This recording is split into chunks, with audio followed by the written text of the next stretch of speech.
היום נגיע לבצע בדיקה לעמדת טעינה. לא מעט אני נפגש בחוסר הבנה של מחויבות בבדיקת עמדת טעינה על ידי בודק חשמל. מינהל החשמל מוציא בכל שנה הצהרה בנושא, וחשוב לדעת את זה. אז בואו, התלוו אליי לבדיקה. קודם כל, מה שאנחנו עושים זה בדיקה ויזואלית. זאת העמדה.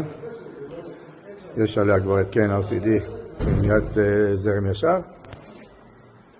כאן אנחנו רואים שהשתמשו בפחת ולא בפקט, דבר שאסור בתקנות. הפחת יושב בדירה, לא יושב ליד העמדה, ליד העמדה יושב פקט. בנוסף, אם אנחנו נראה פה הגנה 300 מיליאמפר.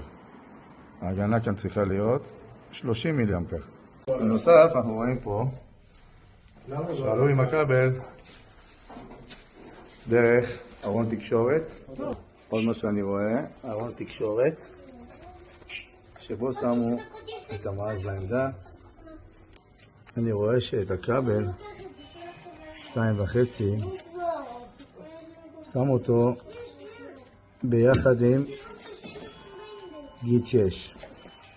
נעזוב את זה שמי שמגן עליו בסוף זה 25, שזה אסור, גם שתי שטחי חתך שונים. פה כרגע העמדה תבצע 4 ניתוקים. גיד נתן את הטעינה. שים כרטיס חזרה.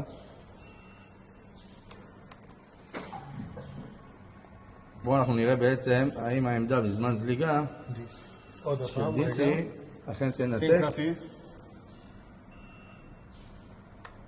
האם בזמן זליגה באמת אכן יתנתק המערכת. שים כרטיס.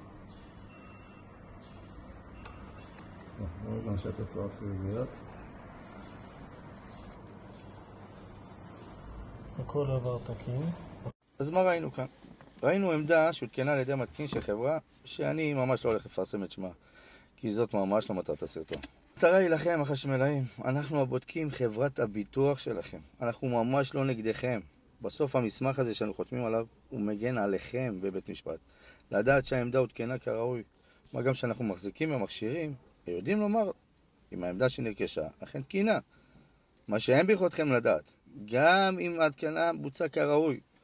אז אם תרצו שיעלה סרטון שלי המסביר למה התקנה במכונה, לפי התקנות, שלחו לי בתגובות. תזכרו, חשמל זה עניין בטיחותי. נתראה בסרטון הבא.